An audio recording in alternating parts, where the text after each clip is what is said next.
There we go. There we go. Good evening, everybody. Good evening. I see a few people still just coming in. There's lots and lots of seats. Welcome. I'm Catherine Rowe. I'm president of William & Mary. And as president, I'm so honored to welcome you to the first conference of our For 2026 Revolutionary Legacies series. So welcome to everyone here in the room. Welcome to all of you who are joining us online. I imagine that many just scrambling in like me have just come from the football game, and you're filled with adrenaline, which is going to carry through right into the intellectual work we're doing here at this conference. 31-30, William & Mary over Rhode Island. That's right. We won it in the last play with a sack, roughly on the 2-yard line of our own end zone, and it was really an exciting game. So it's really wonderful to be here in colonial Williamsburg with so many of our partners, with so many neighbors and colleagues and fellow travelers in the research that we're doing here. And I want to give a special welcome to everyone who's joining us live stream. As I said, as you know, the year 2026 will mark the quarter millennium, the 250th anniversary of U.S. democracy. And in the lead up to this milestone, which is a complicated and important one, I think, this conference series will explore our republic's founding, the present, and the future that we want to have. I especially recognize our series co-organizers, the Alejandro Institute for Early American History and Culture. Do we have Alejandro people here? Thank you, those on the board, thank you. And the Colonial Williamsburg Foundation, Colonial Williamsburg Foundation leaders, wave to the room. Thank you, well done. We are sponsored by the wonderful Mellon Foundation, one of the great transformative organizations for higher education and cultural institutions in this country, and the Virginia 2026 Commission, which is helping us, both of them, make these conferences possible. Williamsburg is the national destination for understanding the complex history of the United States. And I would argue, as someone who grew up in the Boston area, raised my family in Philadelphia, and now live here, that it is the most important of these destinations for our quarter millennium. Our roots in representative government go deep here. The monarchs who established William & Mary, our university, by royal charter were King William III and Queen Mary II. They ruled together. They are the first and only co-monarchs in that nation, in England. More importantly, or as importantly, hard to know, they ruled by contract with the governed. I don't know if everyone here knows that. Not by blood or divine right, not even truly by conquest, the otherwise dominant claims to dominion in the 17th century. They took the thrones via the English Declaration of Right. This innovative document limited the power of the monarchy and governed the liberty of subjects. And it gave to Parliament primary authority to govern and uphold the law. Is that something folks knew in this room? Those two things? Not well taught in England, as it turns out. In 1689, it became the basis for the English Bill of Rights, and in 1776, Virginia crafted its own Declaration of Rights, which claimed the rights to life, liberty, and the pursuit of happiness and safety. And that year, William & Mary students were already building a community around principles like these through the founding of Phi Beta Kappa, right here in Williamsburg, in the Raleigh Tavern, and elsewhere. Yes, drinking and democracy went together, even in our early stages. And it's important, I think, to think about that those were the origins of academic freedom, of freedom of expression, of communities, of learning based on those core ideas. Some 15 years later, those principles would be echoed in the US Constitution and the Bill of Rights.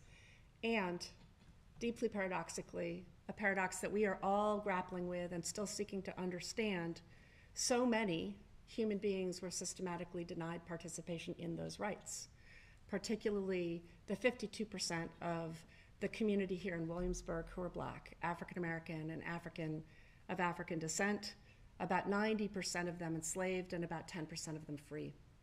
So we don't think about Williamsburg today in that such complex terms. We don't imagine it fully as a society in all those ways. And that is one of the goals that we have together in this town for the next 4 years. Today, Williamsburg is the epicenter for understanding our nation's origin. Colonial Williamsburg is among our world's largest living history museums. It is the largest, isn't it? Yes. William and Mary is the oldest university. You need to go back in Latin to get that right, but if you do the Latin, we are. And William and Mary's Early American History graduate program is ranked #1 in the country. The Omohundro Institute supports scholars and leading scholarship in American history, understood in the terms of its vastness, vast early Americas. For the 2026 conference series, we will be looking back over the innovations that established U.S. democracy as we study, teach, and illuminate the rights and obligations of the 21st century to uphold citizenship in the most robust terms for all. We are so pleased to bring together here scholars, museum professionals, K-12 educators to engage the community in emerging research. And that is one of our aims here, to accelerate the movement of new knowledge that's discovered in research into teaching and learning, into public curation. As our partners in CW put it, our goal is to ensure that our nation's origin story is every American's shared story. This is a mission of uniting via fullness and truth-telling of the stories that we haven't told. Tonight's keynote speaker has pioneered groundbreaking research that expands who we understand as our nation's nation builders. I love that phrase, nation builders. Annette Gordon-Reed is the Carl M. Loeb Professor at Harvard. She holds appointments in history and law. Professor Gordon-Reed's list of accolades is long, and it's so much fun to read. So I'm just gonna do it, and if I miss anything, you're gonna need to tell me what to add. Her writing has earned 16 book prizes, including the Pulitzer Prize in History in 2009 and the National Book Award in 2008. She's received fellowship from the Dorothy and Louis B. Coleman Center for Scholars and Writers at the New York Public Library, a Guggenheim Fellowship in the Humanities, a MacArthur Fellowship, and the National Humanities Medal. There's more, but I only have another page and a half here. Her incisive writing reminds us that teaching, research, and discovery are crucial forms of action. In the Hemingses of Monticello, she writes, "In the end, right answers and true stories have a positive cascading effect because they illuminate. They enable one to notice and make sense of things that one might have ignored or thought incomprehensible without them, thus allowing for a clearer picture of the world one is surveying. Wrong answers and false stories obscure matters and have little or no explanatory power. They shed no light on the facts, circumstances, or actions in the world that they report to describe, because they are not really of that world, and thus cannot help explain it." Those are the words that we want to have carry us through the next 4 years. That vision of discovery as a path to action, illumination as a path to action. Professor Gordon-Reed has close ties to Williamsburg. She serves on the Omohundro Institute Board of Directors and is a former trustee of the Colonial Williamsburg Foundation. In 2020, that was wishful thinking. In 2010, she received an honorary degree from William and Mary, and we are so honored to have her join us here today. After Professor Gordon-Reed speaks, she'll be joined by our moderator, Mary Beth Norton, Professor Emerita at Cornell University. Welcome, Professor Norton, and a former member of the Omohundro Council and Board of Directors. Please join me in welcoming Professor Annette Gordon-Reed.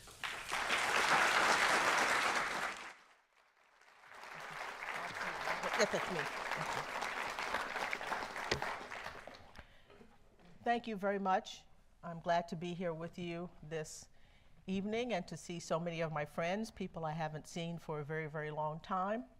It's good to have you out there in the audience. I'm going to do something that I don't typically do, I'm going to read a paper. I told my co-author Peter Onuf that I was going to do this, and he harumphed. Harumph. Instead of just talking it, aren't you going to talk it? I said, no, I'm going to write something. And so I've done that. I don't know how it is for other scholars of slavery in the early American Republic, but writing about the decades in the immediate aftermath of the American Civil War is, for me, especially fraught. While there is no question that the years of armed struggle against Great Britain raised the hopes of many, including people of African descent who were enslaved, and those who were free but living marginalized existences as second-class citizens, denizens, as the historian Doug Bradbourne noted in his book, The Citizenship Revolution. There was far greater reason to think that the years after the Civil War were surely laid the groundwork for the transformation of the American racial landscape, indeed for the transformation of American society as a whole. There was a strong reason to hope among people who'd suffered greatly under the system of slavery. That is precisely why writing about that era is difficult for me. To see those high hopes dashed when there appears to have been reasonable path that could have led to those hopes being fulfilled is especially heartrending. To have the sense of something that was achieved but taken away is palpable. African Americans and those who supported them on the slavery question did have high expectations that the chaos of war and the rhetoric of the American Revolution would bring about enough of a change to alter their circumstances. The pamphlets they wrote and the freedom suits that they filed, alluding to the Declaration's assertion about equality, are evidence of their high expectations. Most dramatically, their direct involvement in the war testifies to their understanding that they were in an important moment to at least try to improve their circumstances. Black men joined the Revolutionary War as soldiers on both sides of the struggle, seeking freedom for their efforts. Some women and children left plantations to follow the British Army, hoping for eventual freedom as well. All these events, highlighted by Lord Dunmore's proclamation of November 1775, offering emancipation to those enslaved by American colonists in rebellion who fought for the British side, served as a forceful reminder to white Americans of the potential dangers in their midst. Most notably in the South, large numbers of black people who, with the aid of one of the world's superpowers, were willing to strike against their enslavers. Enslaved people on some of Thomas Jefferson's outlying plantations voluntarily left, or in some instances were carried off by British soldiers. Isaac Granger, who was given the name Jefferson, tells of his families being taken captive by the British in Williamsburg when Jefferson was serving as the war governor and left the capital before he could be caught by British soldiers. Cassandra Pybus has written perceptively about Jefferson's response to this phenomenon, alternately describing the people as having been taken forcefully by the British or having run away of their own volition. The experience helped transform his attitude toward enslaved African Americans. Before the conflict, he wrote many years later in an often cited letter to fellow Virginian Edward Coles, whites thought of the people whom they enslaved as akin to, quote, horses and cattle, unquote, beings with no real agency. No one expects cattle to become part of an insurrection. They are not up to the task. The revolutionary struggle taught Jefferson, and probably many other whites, to think differently about the captive nation as Jefferson saw black people with whom they shared such close space. During this time, black men, acting in their own self-interest, became soldiers against enslavers in the same way and for the same reasons that other men who were oppressed might do so.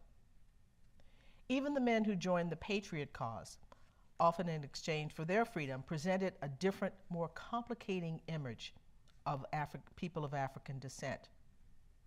They could and would fight. If they fought in this context, they could do it again, perhaps in the future, in certain places like Virginia, with a large black population, perhaps even without the direct help of a foreign power. The reality of war had an equalizing effect. And of course, the Declaration of Independence, which talked about equality, ostensibly for the benefit of white Americans against the British, but a notion affirmed by blacks as well, opened a discussion about the place of African Americans in the new nation.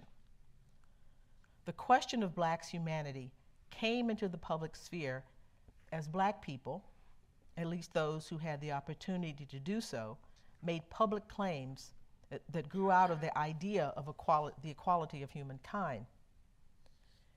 Indeed, the letter Benjamin Banneker wrote to Jefferson in 1799 made this perspective clear as he artfully placed equality at the center of his argument on behalf of black people in the newly formed United States.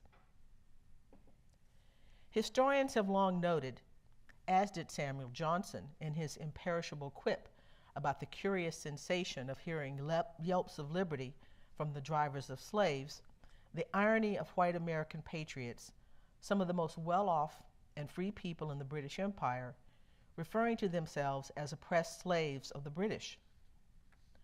Although one supposes that Banneker understood that patriots were exaggerating their plight for effect, in speaking to Jefferson, he accepted the patriots' formulation of their circumstances in order to make his own point. He noted that white colonists charged that, quote, the tyranny of the British crown, unquote, had, quote, exerted, with every powerful effect in order to reduce you to a state of servitude, close quote, and equated the experiences with the black struggle.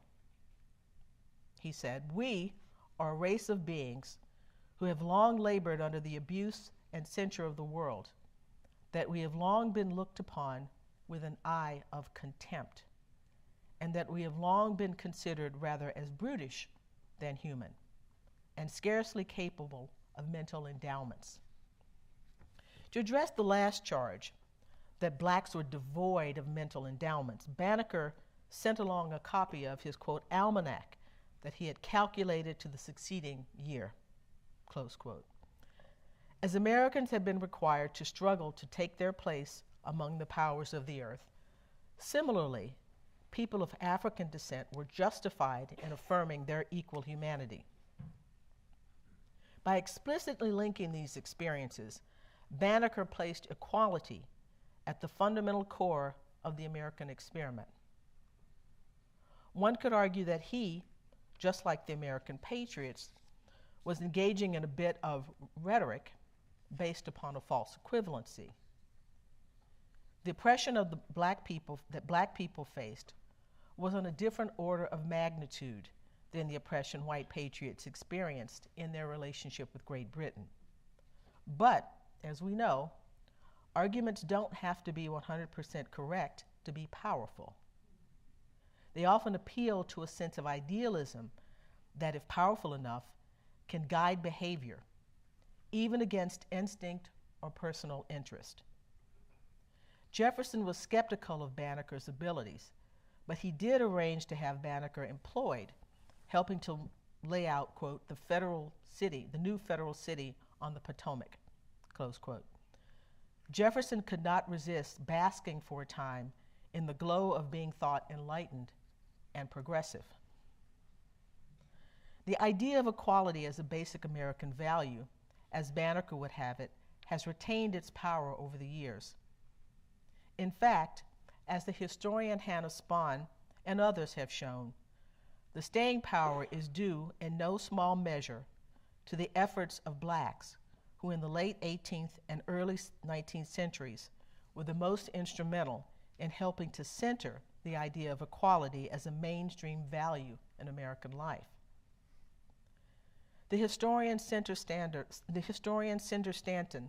and Diane Swan Wright noted, while collecting the family stories of those enslaved at Monticello, that it was they who, more than anyone else who came from the place, worked most assiduously to make what they saw as the promise of the Declaration real. This is not surprising, given that they were living in a world where the doctrine of white supremacy was helping to shape their lives, where it was thought possible to cordon off black people from the protections offered by the notion of equality in a Republican society. One of the reasons that Jefferson did not believe that there could be a peaceful, multiracial Republican society is that he apparently could not imagine a truly Republican society in which putative citizens would be unequal. Gradations of status would inevitably erode the Republican experiment. If blacks were freed and remained in the United States, they would expect to have the full panoply of rights according to citizens. Jefferson had ample reason to know what blacks were making of the words of the Declaration and the idea of equality. He'd been hearing about it for years, beginning with Banneker. In July of 1821, just 2 years before he died, he received from an anonymous black man a, quote, description of a celebration of freedom by African Americans commemorating the end of the slave trade and asserting, quote, that Africa would be free when a nation of Africans can vindicate their claims to mental equality in the community of civilized man. The document described the toasts that had been made to Jefferson and other luminaries, cited as having played a role in the passage of the laws that ended the trade. Again, a universalized equality was offered to counter the doctrine of white supremacy, which was global, not simply national phenomenon. As things turned out, we did fashion a society with first and second class citizens, and we have been on a long journey to erase those distinctions. The difficulty, of course, is that Banneker and other blacks were voicing ideas about the importance of equality at a time when the circumstances were not conducive to making the idea flourish on a national scale. There was no critical mass of white allies, no president, no large number of members of Congress who were in support of turning the abstract language about equality into laws and programs to bring black people into equal citizenship. No Abraham Lincoln, no Frederick Douglass, Thaddeus Stevens, Charles Sumner, whatever one thinks about those particular people. None of these people like that to support the transformation of black life. Perhaps the one person who had the greatest chance during this era to have affected sentiment on this question was George Washington. No one, before or since, has had the political capital to have at least made a dent in the mores and traditions surrounding people of African descent. But as historians, we pay attention to the context. We remembered that the 1770s through the 1790s, really the end of the 18th century and the beginning of the 19th century, had their own context. The United States was now a new country, uncertain about its place in the world, with a political system in which there was great mistrust among the people charged with running the country, and there had not yet been a sustained critique of the institution of slavery or challenge to the doctrine of white supremacy as in conflict with an American ethos of equality. The championing of the notion of equality would land differently in the 1860s. This is not to say that nothing of value happened on the question of race and slavery and equality, and by extension the question of equality. Positive things did happen. The basic outline of the story is familiar. The new northern states moved against the institution of slavery, while southern states, notably Virginia, liberalized emancipation laws, allowing for private emancipations, and taking no real steps to end the institution upon which their societies were based. From our vantage point, certainly more could have been done. Gradual emancipation in the North could have been much less gradual than it turned out to be. And one could say, far less realistically, I might offer, that some parts of the South could have moved against slavery. At some level, of course, anything is possible, however improbable. Whether it is a matter of knowing how things turned out or didn't turn out, and here is why I return to where I began, I find myself less exasperated and frustrated at the failures of the founding generation to make more progress on the equality front. Not devoid of exasperation and frustration, but those reactions inform less of the writing experience than when I'm writing about the end of the Civil War and the years that immediately followed. This could simply be a matter of personality. It is a radically different experience for me writing about the mid-19th century and the post-Civil War years. The small book that I wrote about Andrew Johnson put me in a state of perpetual anger as I cataloged the multitude of roads that were open but not taken that helped slow the progress of the country. Black men had participated as soldiers in the armed forces of the United States, and it is widely agreed that their participation in the war was pivotal. Their efforts helped assure the victory of the Army of the United States over the Confederacy and saved the American Union. That participation and the success of that participation was one of the drivers of the idea that black men should have the franchise. In the Revolutionary War, the promise of military service was freedom. The result of the Civil War was freedom and the right to vote. Black men would have one important attribute of citizenship. They would enter the civic arena, in theory, on equal terms. It is hard to imagine that outcome in the 1780s. Emancipation, yes. Emancipation and the franchise generally to black men, no. In addition to the agitation of blacks, most notably Frederick Douglass, there was a critical mass of whites at the time of the Civil War and its end who understood the role that equality should play in the reconstructed Union. The most famous of these was, of course, Abraham Lincoln, whose Gettysburg Address used the words of the Declaration to claim that the country was, quote, dedicated to the proposition that all men are created equal, close quote. Just as Banneker had done in his correspondence with Jefferson, Lincoln tied the Patriots' cause and the government they founded, that they formed after leaving Great Britain, to the concept of equality. It linked the liberty and equality that the Patriots sought to the liberty and equality that enslaved African Americans deserved. Now, as one would expect, many Americans did not accept this idea, and the Confederates were vocal in their rejection of this interpretation of the Declaration, even before Lincoln's address. In 1861, Alexander Stephens, the vice president of the Confederacy, in what has come to be entitled the Cornerstone Speech, called Jefferson out by name critically and rejected the Declaration's assertion that all men are created equal, close quote.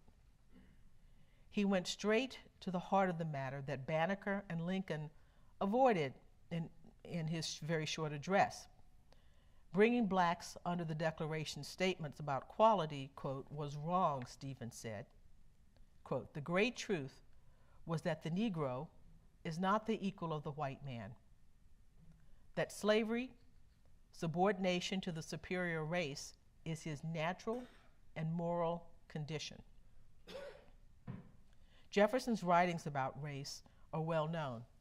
The notes on the state of Virginia stand as a counterpoint and are actually discussed together in talking about the Declaration. But it's also clear that he had an understanding about openly expressing prejudice when you did not have specific scientific proof of this. He thought that this was antithetical to the version of enlightened thinking, which valued scientific evidence and proof. Stevens and his ilk had moved beyond hemming and hawing about wanting to be seen as enlightened by expressing views about the equality of mankind. He was straightforward about their thoughts and provided a direct challenge to the idea of equality as American value because he felt that that was impossible. Still, Lincoln's effective use of the Declaration, the enormous sacrifices of the war, the continued agitation of blacks and their allies, and Lincoln's martyrdom kept the idea of equality as an American value alive through the challenges of the Confederacy. It was in General Gordon Granger's mind when he arrived in Galveston, Texas on June 19, 1865, to announce the end of slavery and to begin the United States Army's takeover of Texas. It is generally thought, or by the members of the public, and it's what I grew up with, the idea that the Civil War ended with Robert E. Lee's surrender at Appomattox in April of 1865. Now, of course, that may have been true in a larger sense. By then, it was clear that the Confederate military cause would be lost. Despite this fact, the Confederate Army of the Trans-Mississippi kept fighting. The last battle of the Civil War was fought in Texas in May, and the Confederates, ironically, won.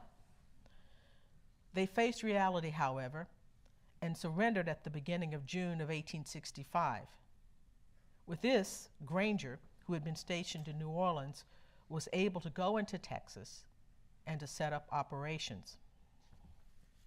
When I was growing up in Texas, there was a joke, a form of gallows humor, that it took black Texans more than 2.5 years after the signing of the Emancipation Proclamation in 1863 to learn that they were free, because the white enslavers in Texas kept the knowledge from them so that they could get in one more harvest. That isn't true, at least not the part about keeping the knowledge away from them.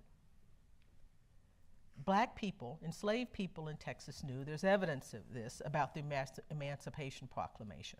There was no reason for them not to have known about it. It was talked about, it was in newspapers, and I'm sure there were some people in outlying, isolated areas who might not have known, but the idea that black Texans were unique in not knowing about this is untrue. And certainly before Granger arrives, in the days before he gets there, there are accounts of African-American men working on the docks in Galveston celebrating. And people asking them, why are you celebrating? And they said, because we're about to be free. So they knew. They knew what Granger was coming and what he was going to say when he actually got there. So that, our little joke was not true, and it was much more, it says a lot about how we think about ourselves and the way we dealt with the real tragedies, using humor to deal with the tragedy of this circumstance. But they knew that Granger and the Army were coming, and as I said, what he was going to do once he got there. To the extent that enslavers were able to keep people in slavery to ensure that the harvest would be brought in, they achieved this by exerting violence against them. And this was even in places, even after Granger made his order, made his announcement, in places where the Army did not have a great presence, people remained in slavery, in a form of slavery, and they were using violence in order to make sure that this was so. It is also often erroneously stated that Gordon's announcement marks the end of slavery in the United States. We saw that a lot when Juneteenth became a holiday. A lot of the newspapers reported on it, that this is the first recognition of the end of slavery in the United States. Well, we know that that's not true. I'm sure this audience knows that slavery ended with the ratification of the 13th Amendment in December of 1865. But the significance of the day is that it marks the end of the organized armed conflict over the maintenance of slavery. Granger issued General Order Number 3 on June 19, 1865. By some accounts, he read the order from the balcony of the villa over which the Army had taken control. Other accounts suggest that the soldiers went through Galveston, which was the most important city in Texas at the time. We think of Houston today, but Galveston was the port city, and it was the important place then, making this announcement. And there is a story of them tacking General Order Number 3 to the door of an African Methodist Episcopal church. It's probably likely that all of those things happened, that there was a reading of it and also an announcements throughout the city. And it reads, "The people of Texas are informed that in accordance with the proclamation from the executive of the United States, all slaves are free. This involves an absolute equality of personal rights and rights of property between former masters and slaves, and the connection heretofore existing between them becomes that between employer and hired laborer. The freedmen are advised to remain quietly at their present homes and work for wages. They are informed that they will not be allowed to collect at military posts and that they will not be supported in idleness either there or elsewhere." Now, Granger's language about absolute equality was not necessary. He could easily have announced the end of slavery without the phrase. He could even have discussed the employer-employee relationship between the former enslavers and the enslaved without talking about this notion of equality. But according to his biographer, Robert C. Connor, Granger was, quote, attempting to carry out the dead president's vision of a new birth of freedom. Lincoln had been assassinated nearly 3 months before Granger came to Galveston, and the Emancipation Proclamation, as I mentioned, had been in existence for over 2 years.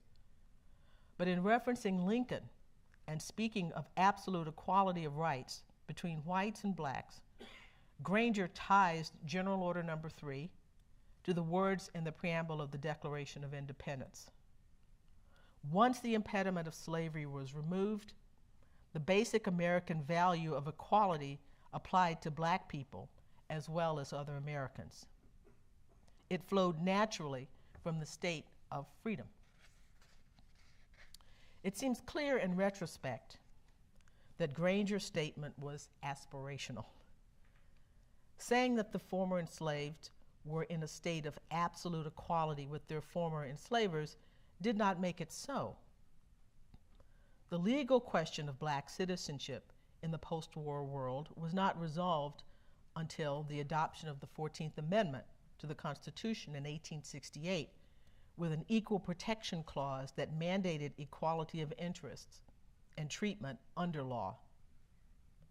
Granger was ahead of his time in suggesting that this was the natural result of the end of the war and that the emancipation of the enslaved.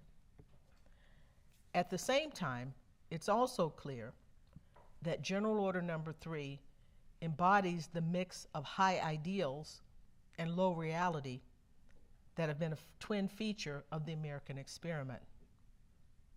On one hand, the former enslaved were in a state of absolute equality with other Americans. On the other hand, the exhortation to remain in place conflicted with the idea that they were truly free.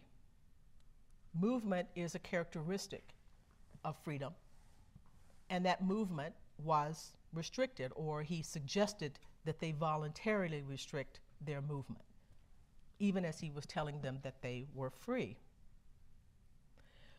In doing this, Granger was likely bowing to the reality of the context in which his order came into existence. Texas had a reputation as a hard place. I suppose it still has a reputation as a hard place.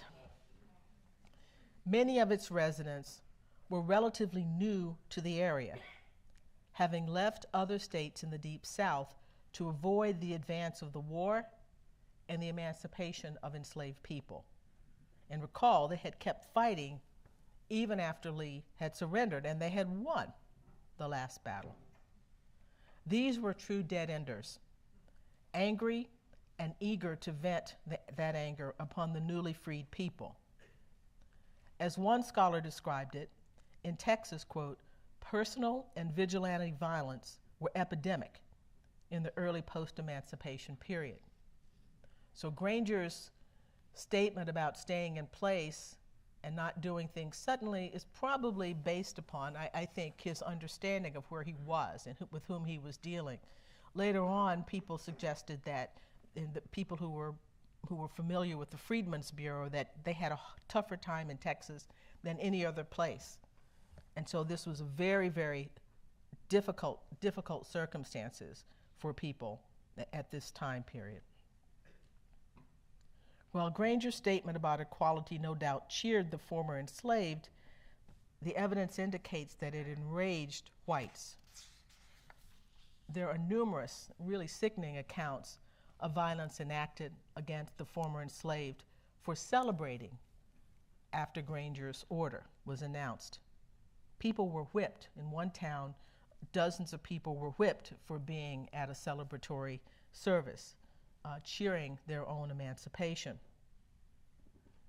While Granger's order threatened the economic dominance of major white landowners, it is worth remembering also that slavery was not merely a system in which people worked for no pay. It was a mechanism of social control of a race that enforced a racial hierarchy. It was not only prosperous slave-owning whites who would feel bereft by Granger's pronouncement of a new world order. Whites of every status benefited, or so they convinced themselves, by the existence of racial pecking order that defied the universalism of the Declaration's claim that all men are created equal. Still, it is significant that Granger reflectively thought that to be a free American was to be one who was treated as an equal to other Americans, the idea that had been born in the American Revolution. We all know the general outline of what happened next. Freedmen's bureaus were set up throughout the South with programs to help bring the formerly enslaved people into citizenship. They wanted the things that other people had, the right to marry, the right to protect their family, all of those kinds of things that were the substance of a notion of equality and a notion of citizenship. The 15th Amendment gave black men the right to vote. Black men in deep southern states participated in politics and governance as elected officials in their states and as members of the federal Congress. The seemingly impossible was happening. For a time, there were reasons to hope that the country might begin to make it past the commitment to white supremacy and accept the argument that Benjamin Banneker and other blacks and their allies had made about the core value at the heart of the American founding, equality. When I was working on my book on Juneteenth, I came across a document that I was greatly surprised to see. It was a voter list from 1867, and it had the name of my great-great-grandfather on it. It was deeply moving to find this. I'd never thought about him in relationship to this at all, but there it was. Here was a person who had started life treated as an item of property, a chattel. He had been born in Texas, and so this had been his life before. He was there before Texas became a state, while it was still a part of Mexico, as a matter of fact. And here he was on a list that indicated his desire to participate in a Republican society on an equal basis in the way that Jefferson thought that a society should proceed, but was unsure about whether black people and white people could do this together. But my great-great-grandfather was certain about this, and that's obviously why he decided to do this. There was joy at seeing this, but there was also sadness because I knew what was going to happen. The hopes that his actions revealed would be dashed with the end of Reconstruction in Texas, and then the movement toward the redemption governments and Jim Crow. blacks would continue to face the violence of night riders and the police. They would be removed from the voting rolls with poll taxes, bubble tests, and outright violence. These events are why I have, for the most part, avoided spending too much time in the mid-19th century.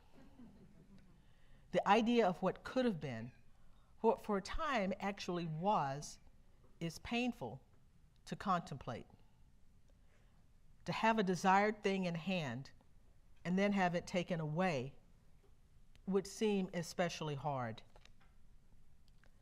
At the same time, I have little doubt that my great-great-grandfather valued the end of chattel slavery. Although the threat of violence was ongoing and oppressive in the immediate decades after slavery ended, so much so that by the end of the beginning of the 20th century, blacks began leaving the South in droves. Slavery was a violent institution as well. In the end, of course, there's little to be gained by trying to determine who suffered the most when both groups suffered needlessly.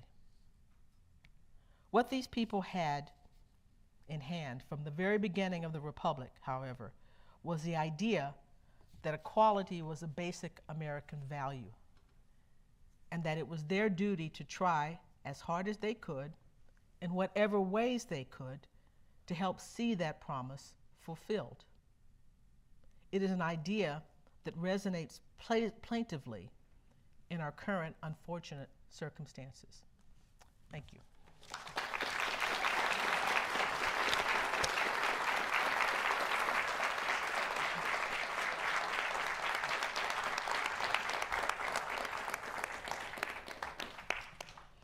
Well, thanks, Annette. And I said I was going to be able to see people, but I can't because the lights are too... There they go. They're bringing them up. There, that's better. That's better. That's great. Okay. So my role here today is to moderate the questions and answers, and I'm sure many people have questions, and I'm sure that Annette will have answers. So, and I'm told there will be microphones to be passed around. I mean, where are the... We have 2 microphones. Okay. All right. So, and this is for the people who are live streaming. So anybody, hold up a hand. Indicate you have a question. In the back, yes.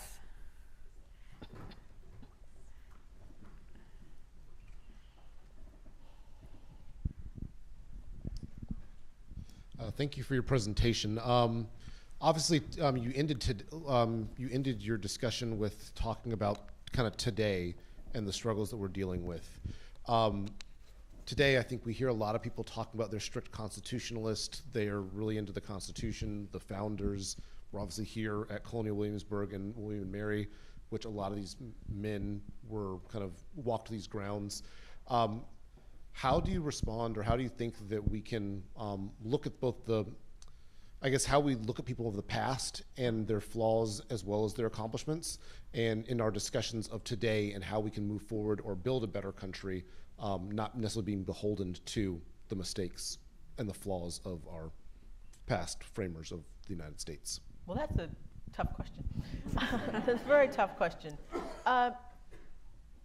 I think we're sort of moving into a more, I would hope, we've been moving a long time into a more mature understanding about people in the past, that it's possible to recognize the achievements of people without hero worship, and understanding what it means that hero worship, in some ways, it's sort of antithetical to actually, to true, if you want to say it, affection for someone, because you don't want to see who they really were, who they really are. And if you're going to look at figures in the past and look to the past as sort of a guide to the future, you have to be as honest as you can about what happened. Because the quote that you read suggests that you are going to be misleading yourself if you look at things with rose-colored glasses. I guess the idea is to just realize that there are human beings, and they did some good things and they did some terrible things.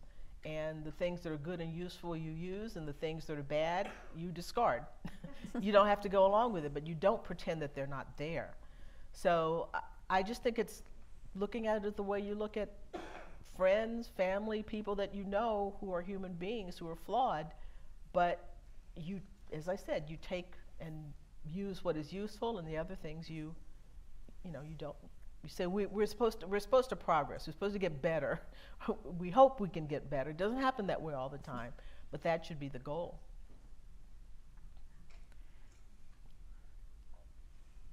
Other comments? If there is, I'm gonna take a small opportunity here to tell a little story. It just your question and the answer reminds me very much of years ago when Fawn Brodie's biography of Jefferson came out. I assigned it in a class, and a couple of my students were just shocked.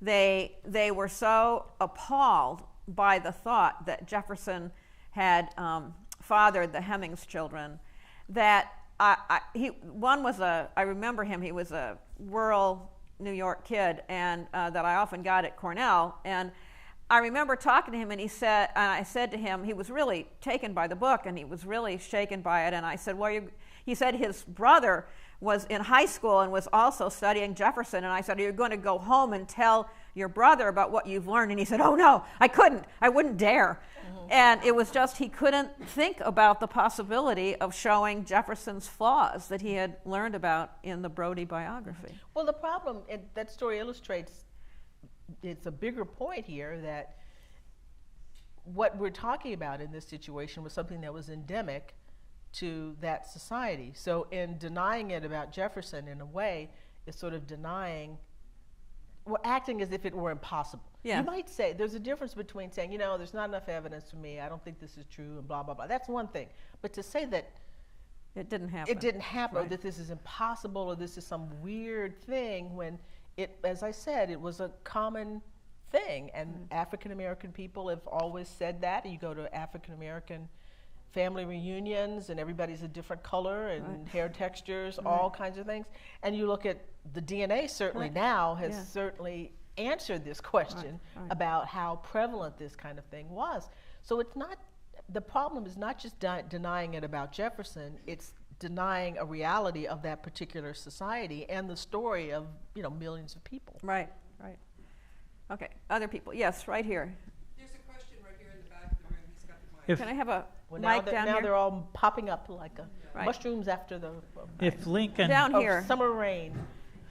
Excuse me. If Lincoln had selected Andrew Johnson as his vice president, okay, and someone that wasn't so antithetical to his own ethic, do you think that Reconstruction would have been more successful and prolonged and changed? Or do you think that the North would have tired of doing the right thing just like they did? I think they probably would have tired. It could have gone a little bit longer. I mean, the counterfactual history, I mean, everything has to change. Every piece has to move. And or actually, everything has to stay the same. And that one thing supposedly makes the whole difference. But I do think it was a disaster that Johnson was Lincoln's successor. He had, one of his friends said, the president has an unconquerable prejudice. I mean, even for people who were racist at the time, he was like an outlier. And he startled them. And so it's like, the gods or whatever play tricks to put the person who, the person who hated black people the most in a position of being, a president doesn't, obviously he had a Congress and other people who were making laws, and he was vetoing things and getting overridden. But the difference between having a president who was standing as a symbol for other people, it would have sent a signal to other people, and it could have made a difference. There were some letters written, a couple of them, and one of them I remember a person saying, from the South saying, we would have taken whatever terms they gave us, but he held out the hope of a white man's government. So they were defeated, they were beaten, and I'll take my punishment or whatever. But he kept doing things, signaling, just hold on. This is all you're gonna be able to be back in power again, and that's what happened. So I think it's possible that it could have been different. In terms of timing, I think the North and other places would eventually have gotten tired of doing this, doing, you say, the right thing, or tired of being concerned about black people. I mean, that would have crept in. We may have had more time, which would have made a difference. Other questions? Yes, in the middle there.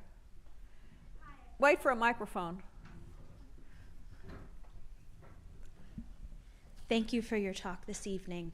My question has to do with history as being active, as well as the violence done traditionally through archival materials, but also the inherent violence of then reinterpreting those materials, and your feelings as a researcher of having a very personal connection to this history and having those feelings come up for you. But then how do we then contend with that and also bring these histories to a public that is watching and they want to be active in these stories, and the political climate that we find ourselves in? How do we enter these conversations when we are talking about people, and we're talking about people with very real connections to the past, and how that past is presented in the future? Mm-hmm. Well, I mean, in terms of how you deal with it personally, I didn't mean to suggest that writing about slavery is easy. It's not easy. It's a hard thing to process, and you have to, I mean, for me, the way I do it is to think that I am doing something important, convince myself that I'm doing something important. I liken it to going to visit someone in a hospital who's very, very ill, and it's tough for you to go, but they're expecting you, and you have to go, and because people will go for you. And so if you see it, I mean, for me, as a privilege in a way, and a sort of a duty as a part of a person who is here because other people continued to go forward, thinking of it as a duty helps me. And I realize, okay, yes, I feel bad, this is terrible, but I have to keep my wits about me. I have to be clear. I can't just dissolve in anger or sadness or whatever, because there's a job to do, because you do want to bring these stories to other people, and so that you can keep that story alive. As for members of the public, I think people do want to know these things. Legislators in Texas and other places now who are trying to stop these stories from being told because they'll make white kids feel bad. Well, you're laughing, but that's what the story is, yeah, and right. the white kids will feel bad. Well, they should feel bad. I mean, history, you feel bad because you feel empathy for the people, not guilt, not that I did this, but a sense of empathy for the people that you're reading about and understood, what they went through, the things that human beings have had to endure. They should feel bad about that, because that's part of being human. And learning to deal with that is a part of growing up. So I think we just have to keep insisting, and show up at school boards and local school boards and insisting that books remain in the library and that story is told in the context, in the proper context for the proper age and so forth, of course. But nevertheless, you want people they have to have this knowledge. It's not easy. I mean, I remember one time I was working on the Hemingses of Monticello, and I was in my office, and it's some weekend, and I was writing along, and I'm writing about Mary Hemings, who while Jefferson went to Monticello, Jefferson left Monticello to go to France. A lot of the enslaved people were leased to other people, and she was leased to a man named Thomas Bell, who I think she was probably already involved with in some capacity, thinking about the ages of their children. So she goes to live with him, and when Jefferson comes back, she asks to be sold to Thomas Bell with her children, with their children, actually. And we know about this because he writes a letter basically saying to his agent, please sell Mary to Thomas Bell along with her children, but not with her two youngest children, not the two older ones, Betsy and Joe Fawcett, Betsy Hemings and Joe Fawcett, who are older children. And I remember writing, they were older, but they were not very old. And Betsy was about 11 and Joe was about 13. And I was sitting there and I just started crying because I had kids and I thought about what it would be like to be separated from them. I mean, Mary went to live on Main Street in Charlottesville with Thomas Bell, so she's like a mile, she's not that far from Monticello, and they did go back and forth, but still, my kids, that would have been a devastating thing. But that doesn't happen often, but it does happen. And the thing I'm describing here is just the sense of having the hope in the 1860s and of going forward. Yes, it's finally working, and then it does for a time, and then it's all yanked away. That's a different kind of feeling. It's like they say about revolutions, they happen when, not at the point of maximum misery, but when there are rising expectations. The expectations here makes me feel different about writing for it, but writing about slavery is not, it's not a picnic. Thanks. Yes. Microphone way down in front. It's a good workout. Right here.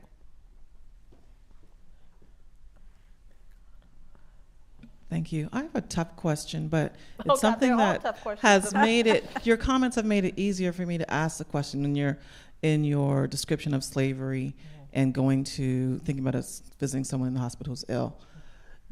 Given your background in both law and history, do you believe that the United States has the capacity to fully abolish slavery? To fully what? To fully abolish slavery because the 13th Amendment says it exists as a punishment for a crime, right? Or do you think that the United States is still so enamored with the institution of slavery that even in that form, it's willing to accept it in lieu of abolishing it altogether? That's a good question. We're a very punitive society, and we've always been a very punitive society. So I don't know. I mean, I don't know that that's possible.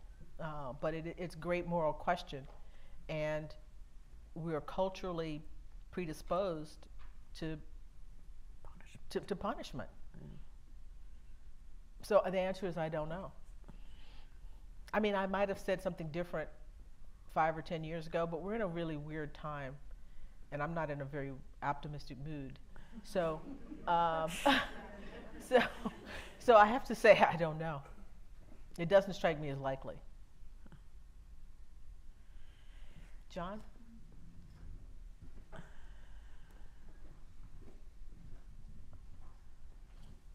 I think my question's oddly related.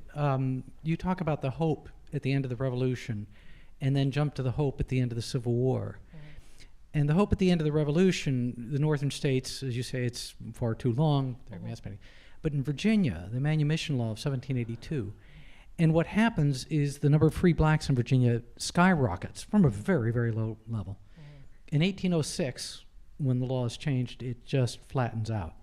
If one had projected at that rate, it would have been about 55 to 60% by 1860. Very different world. My question is 1806. Now, we've had Gabriel's Rebellion, we've had the Haitian Revolution, and I think that's usually what historians point to. That's not enough for me. It's not. But my question is for you. What 1806? What motivates it? What's going on in people's heads? Well, I would say I would accept the traditional answer that there was concern about the possibility of rebellion. And they wanted to rid themselves, obviously rid themselves of free blacks who they fear at this point, who are basically a contagion, that they will unsettle the people who formerly enslaved. But what's your answer? If you're not satisfied, I'm serious, and I'm not being. No, I have a paper on this. I have never been able to finish. I think fear. The gist. I think it's the free blacks is the real problem. It's not a Haitian revolution. Oh no. Yeah, the Haitian I think it's free blacks. The Haitian Revolution is a backdrop, but I think it's free blacks who are doing stuff. you know, who are going about their business and you know, their lives and so forth, and that's a bad example for people who are enslaved, you know, from their perspective. So I think they fear free blacks. Okay. I want to hear from people on this side of the room. Are there questions from over here? He's got one. There's one. Okay.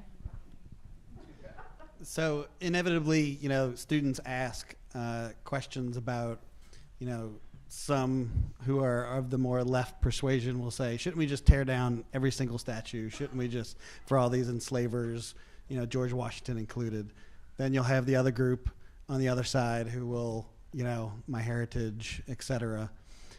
I generally, when I get the question, which is every semester, you know, what, you know, how should we treat these things? And I'll put in a plug that I think George Mason, my institution, has done a really good job with the Enslaved Peoples Memorial. It's like, it's very contextual, et cetera. Anyway,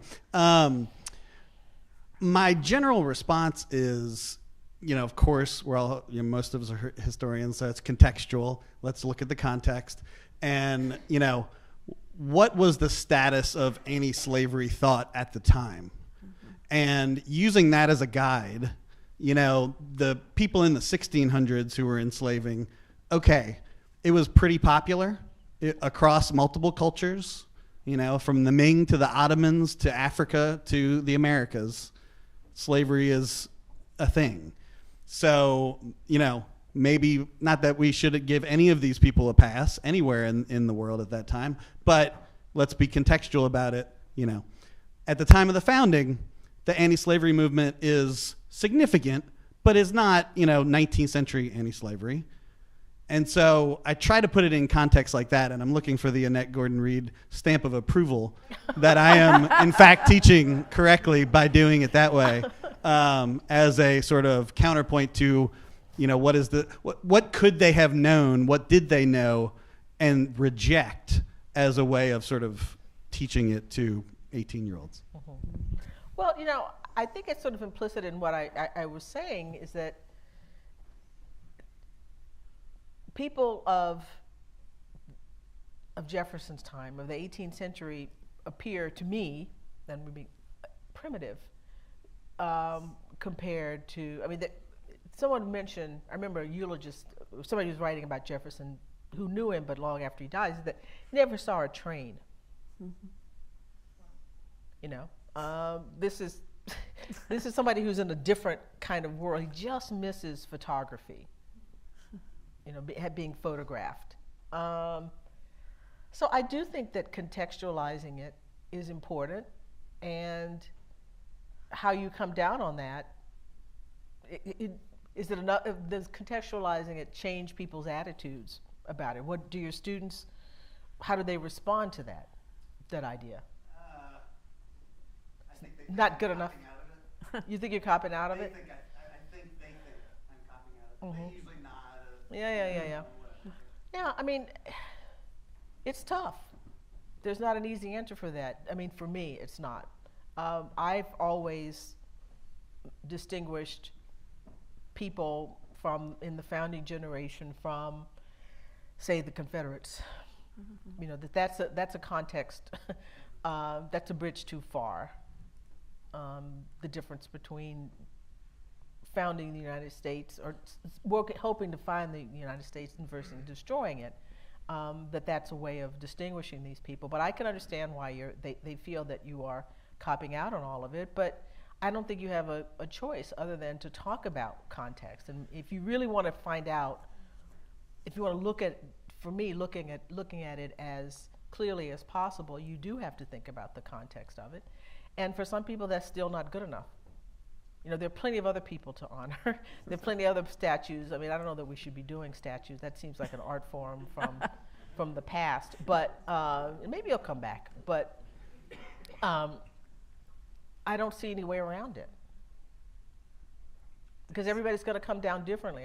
Your students, each one of them will have their own way of handling it, saying, that's enough for me to say, okay. Other people say, that's not enough. You know, there's no to reconcile this, and they need to go.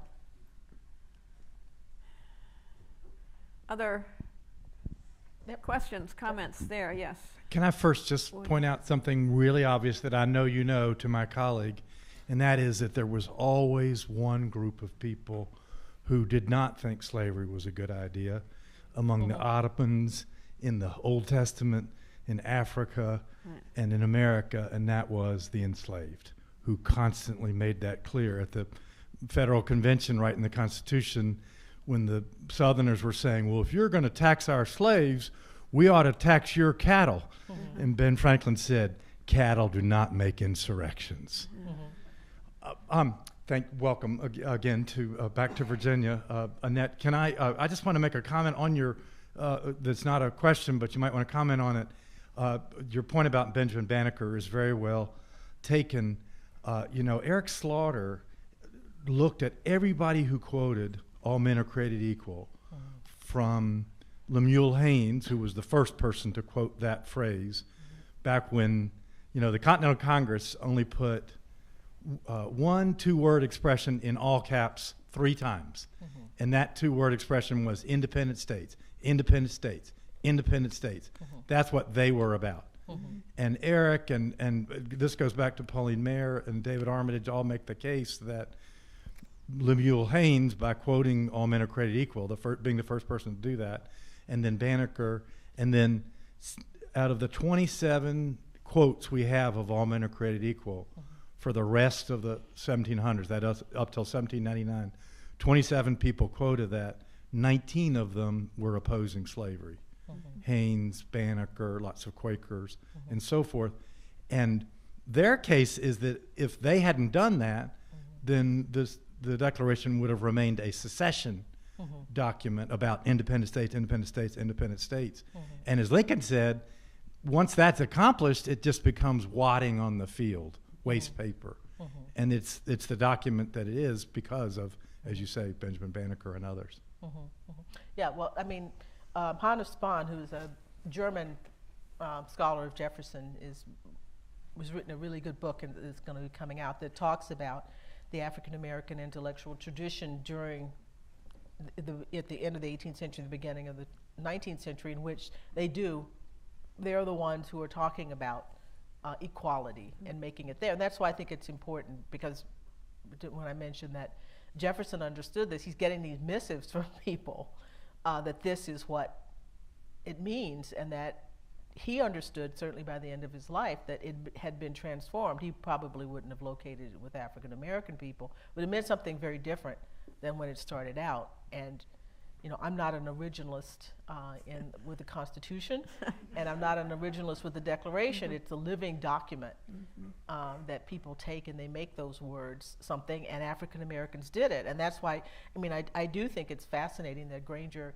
gets there and decides to throw that in. He's telling you about what the society should look like after slavery's over, and you're going to be equal, and that's what it is, and it's a very powerful notion. Let me throw in something else here too, which is, let's remember that the women at Seneca Falls deliberately used the Declaration as a model. In 1848. Yeah, for a country that that's not supposed to have a national religion, a national race, there are things that people glom onto to say that we all know the Declaration. We all know these things, and what does it say? It says equality for African American people who are enslaved. Obviously, as I say, Banneker is suggesting this is a contradiction, even though the person he's saying it to and others say, well, maybe not. But if you do it forcefully enough, and as I said as well, idealism drags people along. In his last letter to Roger Waitman, Jefferson says, just before he's going to die, that the Declaration applied to a few, but one day it will apply to everybody in the world. Now, whether he believed all of that or not, but he knew he was supposed to say that an enlightened person was supposed to believe those things. And, I'm of the mind, I don't necessarily care about, sincerity can be overrated. that if you put forth ideas, if you do these things enough and you go forward, then that's okay. I really don't want to know if the person who's serving me food loves me or hates black people or whatever. Just say hello, and good evening and that kind of thing, and we can get along. But I do think that the idealism of it is something that has propelled people forward, even though there's always been a critique, and that's Stevens and others and Confederates who believe that the doctrine of white supremacy supersedes this idea. Okay, well, I've got my eye on my watch. There's time for maybe one or two more questions. I see a hand way up here. I have the microphone. Thank you. Thank you very much. This has been really interesting, and I appreciate it.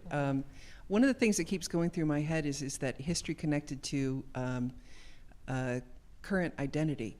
Ty Sigel wrote a really beautiful book called Robert E. Lee and Me.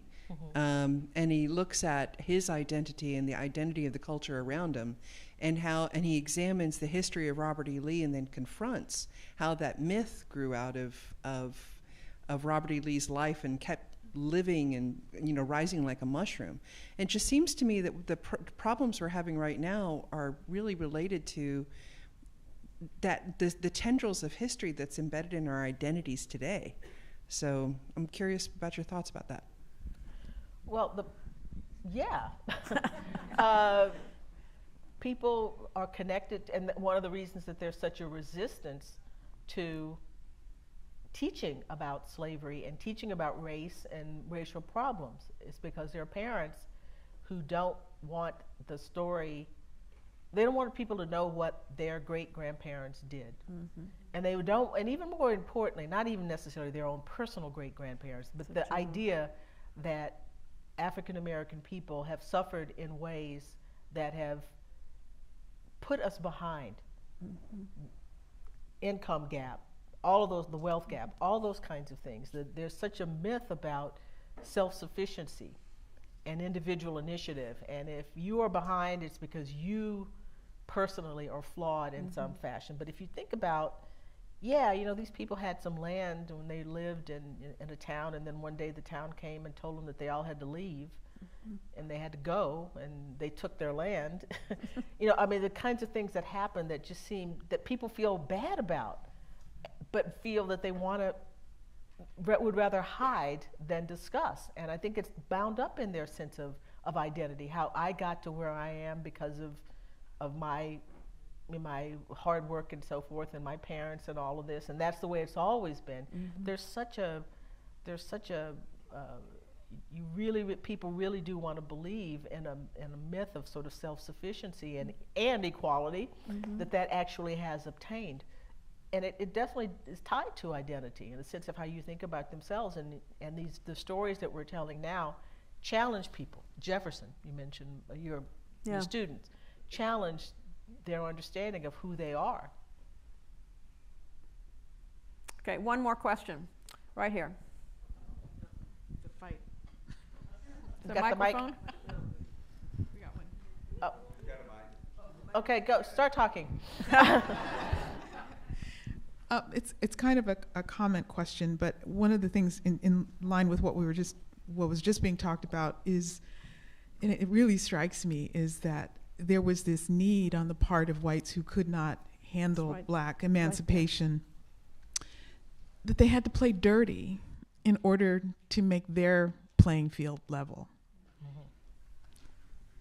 And I think that's also something that people have a difficult time reckoning with when they think about their ancestors coexisting with that period and the things that happened.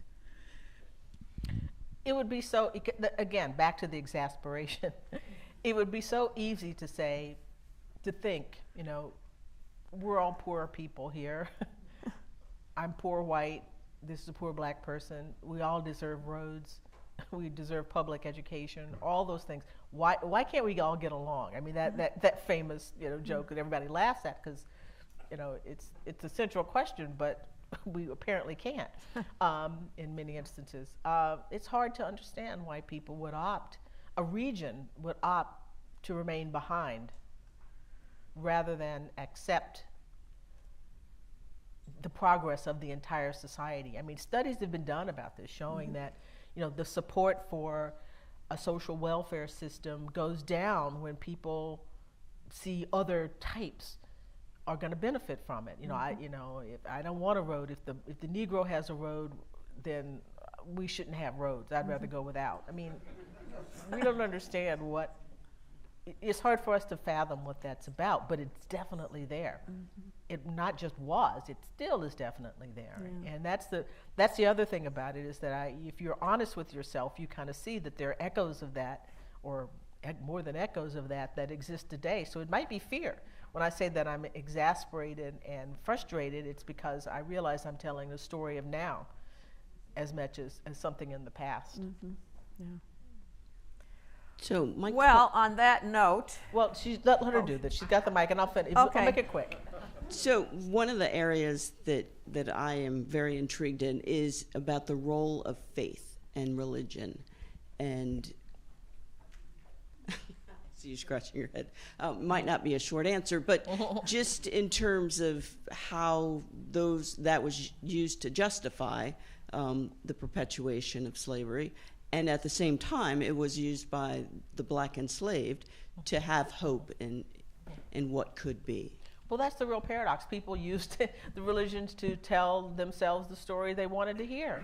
I mean, one of the most interesting things that I found, I was doing some research and I was looking at the diary of one of Jefferson's grandchildren, Benjamin Franklin Randolph or whatever, and he was going through and finding passages in the Bible that justified slavery and that this would make it okay. And this is so not something his grandfather would ever do. I mean, he cut up the Bible and fixed it so his own way. So he didn't fix it the way it should be. But this idea of that's just a huge shift in a generation to say, from the Bible doesn't really have doesn't have an answer for us on this, to saying, okay, the Bible says it's okay because it's in this passage and the other. Yeah, and then the Northerners, abolitionists who use religion, they have a completely different story about what the Bible is supposed to be about. And so that says more about religion in a lot of ways than necessarily individual people. And then, of course, enslaved people. Baldwin said that African American people took Jesus and made something completely different from what it had been in the white church. So people use it as they need. Okay, well, thank you very much, Annette. This has been wonderful.